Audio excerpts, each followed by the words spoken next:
আমাদের আশেপাশে এমন কিছু অদ্ভুত প্রাণী বা ক্রিয়েচার আছে যা হয়তো সাধারণত আমরা দেখতে পাই না। তাদের সম্পর্কে হয়তো কোনো জ্ঞান নেই আমাদের।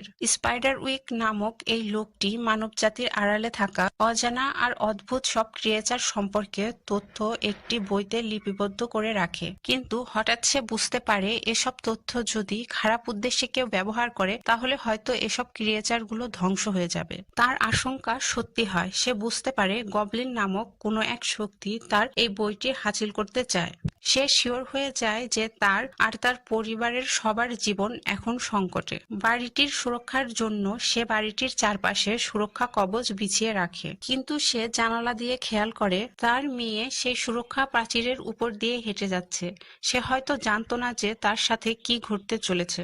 স্পাইডার উইক তার মেয়েকে বারবার ভিতরে আসতে বললেও সে শুনতে পায় না। তখনই অদৃশ্য কিছু একটা তার পা ধরে টেনে নিয়ে যায়। স্পাইডার উইক তার মেয়েকে বাঁচাতে পারলেও সে নিজে আটকা পড়ে যায়। তখন এক অদ্ভুত ঘটনা ঘটে, কোনো এক পজিটিভ শক্তি তাকে উড়িয়ে নিয়ে যায়। জ্যারেড নামক এই ছেলেটি যখন তাকে জঙ্গলের গভীরে খুঁজে বের করে আর বলে, আপনার এই বইটির কারণে আপনার মেয়ে বাবার ভালোবাসা থেকে বঞ্চিত হয়েছে আর সারাটা জীবন একা কাটাতে হয়েছে, তখন স্পাইডার উইক আশ্চর্যচকিত হয়ে বলে, আমি তো আজ সকালেই তার সাথে ছিলাম। আসলে সে জানতই না যে এর মাঝে ৮০টা বছর কেটে গেছে।